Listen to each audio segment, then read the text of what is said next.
Maaf kalau soal itu saya tidak tertarik, Jeng. Saya akan sabar menanti kehamilan menantu saya, ucap Mama Hana begitu bijaksana sehingga membuat Nadira melebarkan senyum dan bisa bernafas dengan lega. Ya sudah, terserah kau saja. Aku cuma sekedar memberikan solusi saja, ucap Jeng Rina begitu sinis. Nadira pun mengusap air matanya. Ia mengatur nafas, kemudian menghampiri Mama Hana dan Jeng Rina. Beruntungnya Nadira bisa mendapatkan mertua sebaik dan sebijak Mama Hana. Assalamualaikum, sahut Nadira mengucapkan salam. Waalaikumsalam. Mama Hana dan Jeng Rina begitu kompaknya menjawab salam dari Nadira. Nadira, sini nak. Mama Hana menyuruh Nadira untuk menghampirinya. Nadira menurut dan langsung duduk di sebelah Mama Hana. Sudah menunjukkan 12 siang. Nafisah masih terkurung di dalam apartemen, tapi sekarang Nafisah sedang tidur pulas. Rupanya Elo datang ke apartemen untuk mengeluarkan Nafisah, sebab sekarang masalahnya dengan Irna sudah selesai. Ternyata dia sedang tidur siang, gumam Elo ketika dirinya melihat Nafisah yang sedang tidur pulas di atas sofa. Elo duduk di tepi sofa sembari memandang wajah Nafisah yang terlihat cantik ketika sedang tidur. Cantiknya benar-benar masih alami, namun tidak disangka hanya karena cinta dirinya rela menyerahkan semua miliknya, termasuk kehormatannya kepada Alan. Kenapa aku begitu tertarik padanya? Gadis yang sudah hilang kehormatannya, padahal aku masih bisa mendapatkan gadis yang masih utuh dengan mudahnya.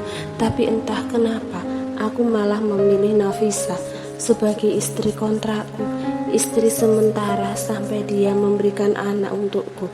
Elo bermonolog dalam hatinya, padahal pandangan kedua matanya masih tertuju kepada Nafisah. Nafisah, laki-laki yang sudah menghancurkan hidupmu. Suatu saat dia akan menyesal karena sudah mempermainkan perasaan kamu. Bahkan dia sudah menipumu dengan janji manisnya yang dusta itu, gumam Elo. Nafisah menggeliat nikmat lalu mengekejap. Perlahan-lahan Nafisah membuka kedua matanya. Betapa terbelalaknya saat ini ketika Nafisah melihat ada sosok Elo di hadapannya. Tuan, Nafisah beranjak bangun lalu duduk di sebelah Elo. Jangan panggil aku Tuan, aku bukan tuanmu Nafisah. Panggil saja Mas, biar kita makin akrab. Bukankah sebentar lagi kita akan menikah? Ucap Elo dengan seutas senyum. Iya Mas, sahut Nafisah begitu kaku jika dirinya harus memanggil Elo dengan sebutan Mas. Soal Irna sudah beres.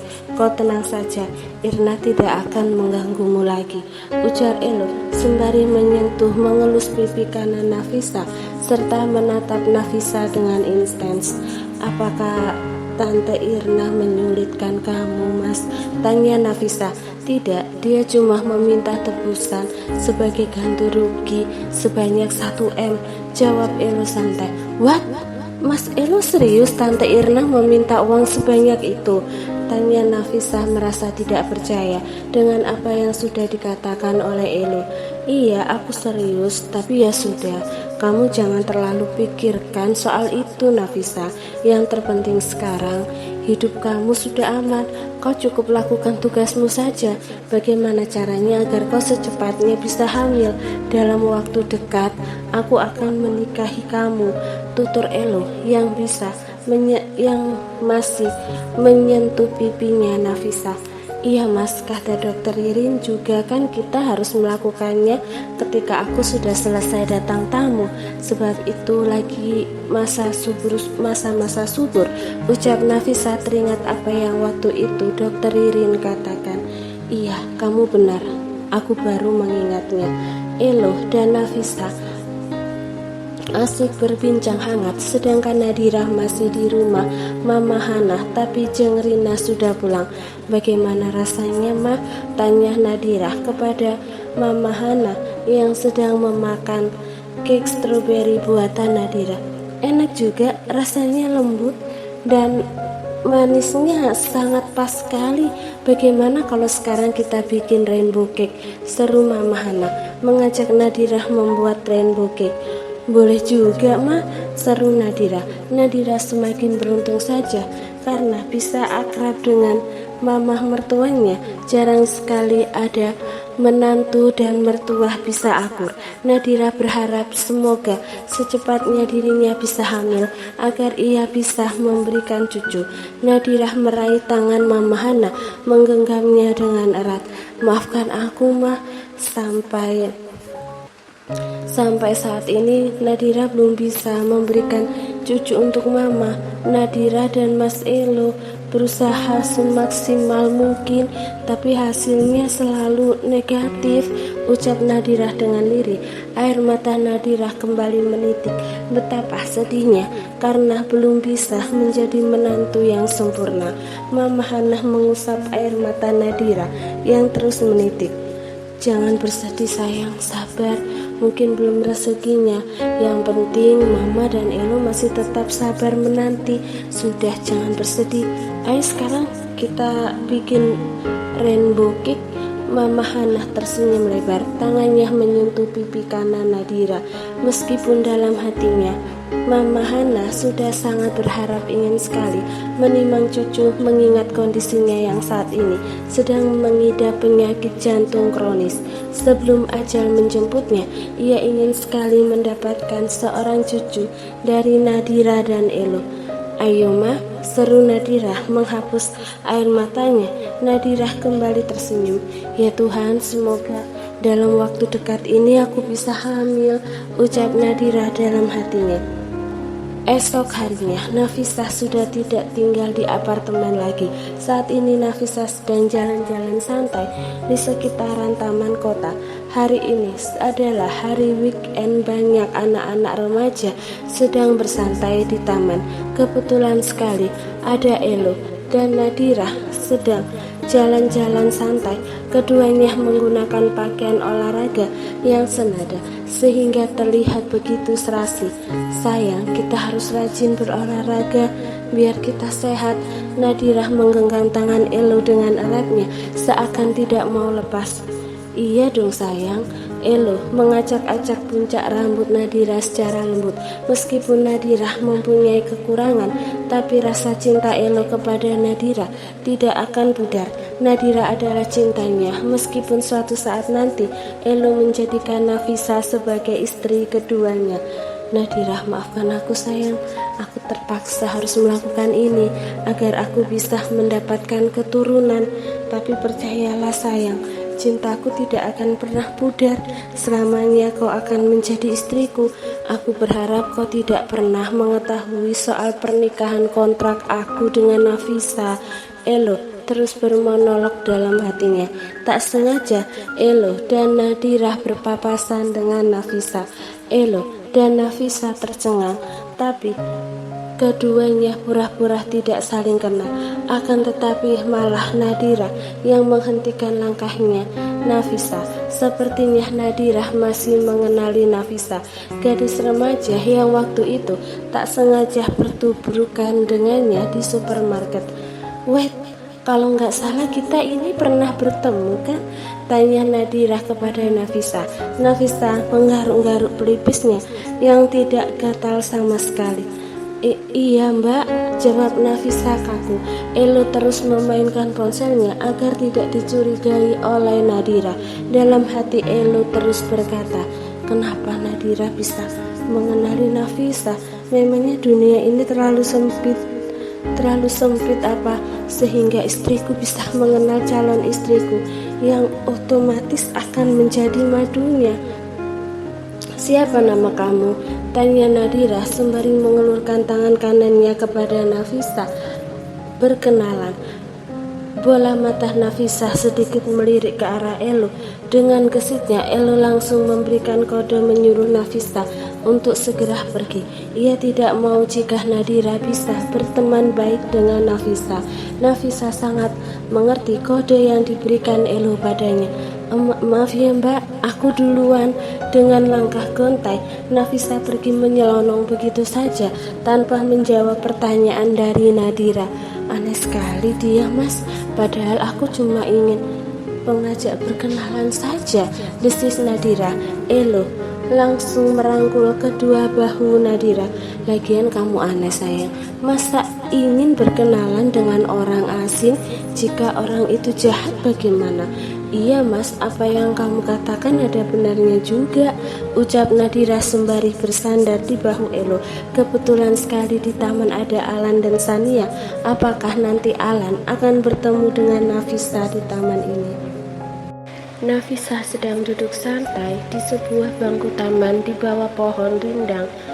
Ada rasa iri yang saat ini Nafisa rasakan ketika dirinya melihat sepasang kekasih terlihat tampak mesra.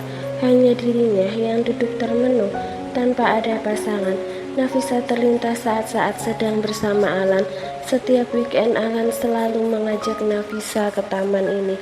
Tuh kan, jadi ingat sama pria penipu itu lagi, gerutu Nafisa dengan bibir mengerucut. Ternyata sangat sulit bagi Nafisa menghapus tentang Alan di hidupnya.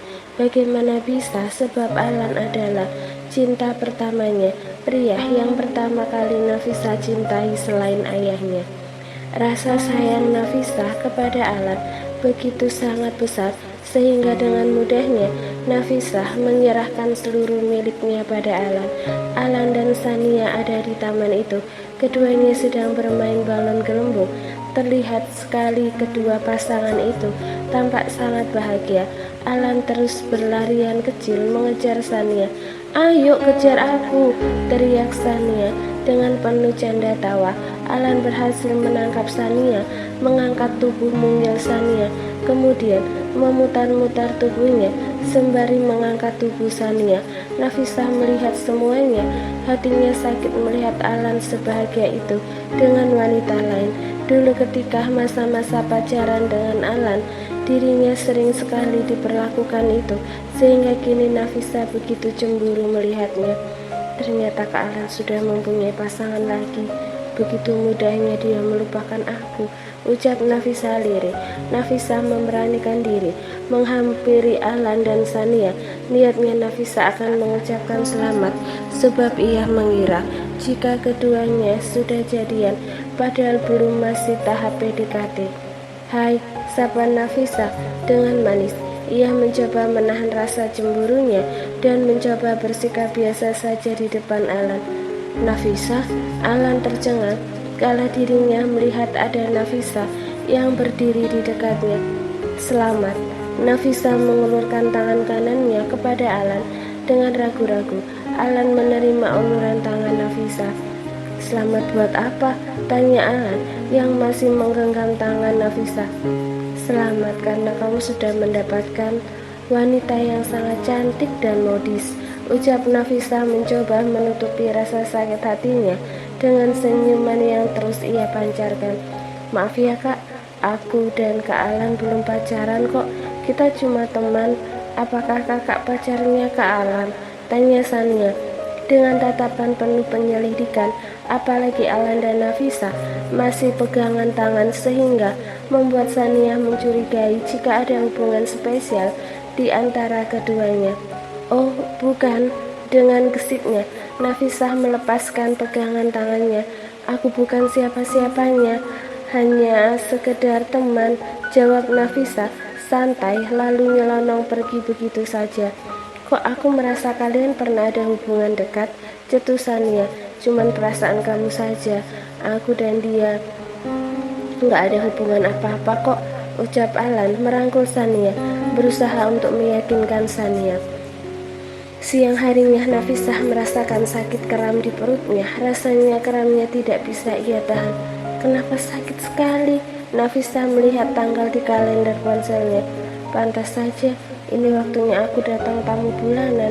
Setelah ini aku akan segera menikah dengan Mas Elo, menjadi istri kontraknya, sampai aku memberikan anak padanya. Setelah itu aku akan terbebas. Lalu bagaimana kehidupan aku selanjutnya setelah bercerai dengan Mas Elo?" gumam Nafisa. Nafisa mengirim chat kepada Elo mengatakan jika dirinya sudah datang tamu bulanan. Membaca pesan itu membuat Elo senang. dan akan segera mengurus pernikahan sirinya dengan Nafisa. Apakah aku bisa melakukannya tanpa ada dasar cinta? Gumam Elo dalam hatinya ketika dirinya sudah membaca cat dari Nafisa. Aku harus bisa. Harus. Elo membuang nafas berat. Permainan akan segera dimulai. Elo berharap rencananya berjalan dengan lancar. Ia tidak mau sampai Nadira mengetahui soal pernikahan sirinya dengan Nafisa. Akan aku pikirkan bagaimana langkah selanjutnya ketika Nafisa hamil. Karena terus merasakan sakit keram, Nafisa memutuskan untuk pergi ke apotik membeli obat. Tak sengaja di apotik, Nafisa bertemu dengan Mama Hana. Kebetulan sekali Mama Hana masih mengenali Nafisa. Kita ketemu lagi, seru Mama Hana menyapa Nafisa. Tante, seru Nafisa yang langsung meraih tangan Mama Hana, kemudian mencium punggung tangan Mama Hana. Nafisa belum mengetahui jika Mama Hana adalah mamanya Elo. Ia menyangka jika Mama Hana adalah mamanya Nadira, istrinya Elo. Beli obat apa, Nak? Tanya Mama Hana kepada Nafisa. Obat sakit keram, Tante. Biasa kan wanita tiap bulan selalu dapat tamu bulanan, seluruh Nafisa. Oh gitu, Mama Hana manggut-manggut. Kalau Tante beli apa? Tanya Nafisa. Tante beli obat pusing. Dari tadi kepala Tante rasanya pusing banget, ucap Mama Hana. Oh, cepat sembuh ya Tante. Kalau gitu aku duluan. Oh iya, kita belum sempat berkenalan. Nama aku Nafisa, ucapnya. Nama yang cantik. Nama Tante Hana. Kamu hati-hati di jalannya. Sampai ketemu lagi, seru Mama Hana. Iya Tante Hana. Assalamualaikum. Nafisa mengucapkan salam. Waalaikumsalam. Mama Hana menjawab salam dari Nafisa. Saat ini Elo sedang menemui Bayu di rumahnya. Elo membutuhkan bantuan Bayu untuk segera mengurusi pernikahannya dengan Nafisa. Kapan rencananya kau mau menikahinya? Tanya Bayu setelah dia bersih dari tamu bulanannya. Jawab Elo, kurang lebih 1 minggu lagi. Sambung Elo, baik, aku akan mengurusnya.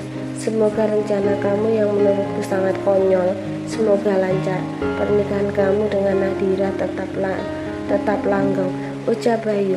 Sebenarnya Bayu tidak suka dengan rencana sahabatnya ini, tapi Bayu tidak mau terlalu ikut mengatur. Jadi mau tidak mau Bayu harus membantu Elo. Terima kasih Bayu. Elo menepuk bahunya Bayu. Dirinya merasa beruntung bisa memiliki sahabat sebaik Bayu. Sama-sama, asal kamu harus ingat, jangan sampai berpaling dari Nadira. Dia wanita baik yang tidak pantas kau sakiti, Elo. Bayu mulai mengingatkan Elo agar tidak meleset dari rencana yang sudah ia susun matang-matang. Elo tidak akan pernah memiliki perasaan lebih kepada istri kontraknya. Kau tenang saja, Nadira adalah cintaku. Mana bisa aku berpaling darinya?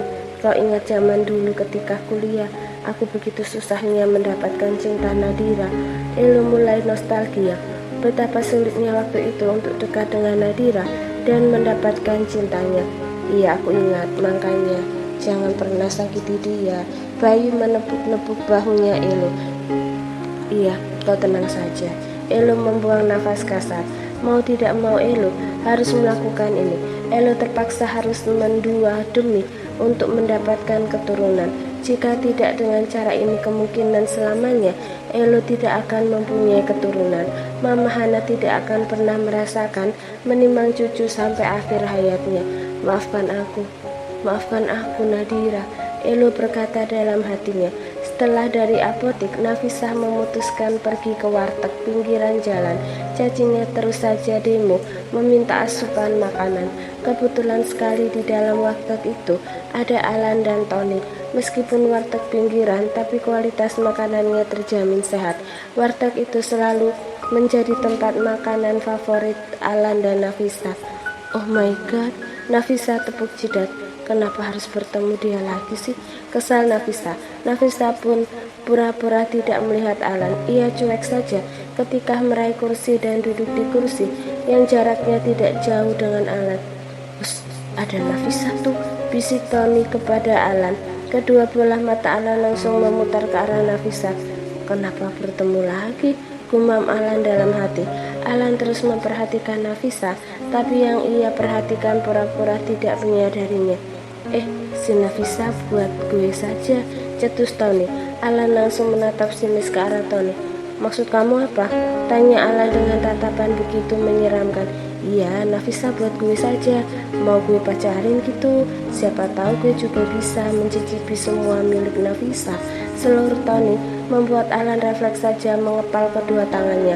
Alan tidak suka dengan apa yang sudah Tony katakan padanya. Jangan macam-macam, desis Alan begitu sinis. Kenapa? Apa jangan-jangan lu masih suka ya sama dia? Goda Tony. Perbincangan antara Tony dan Alan samar-samar terdengar oleh Nafisa. Apaan sih si Tony? Emangnya aku barang apa? Desis Nafisa kesal. Jika tidak terlanjur lapar, Nafisa tidak mau makan di tempat ini. Nafisa merasa risih karena ada Alan dan Tony. Niat mau move on semakin sulit karena keduanya tak sengaja selalu dipertemukan.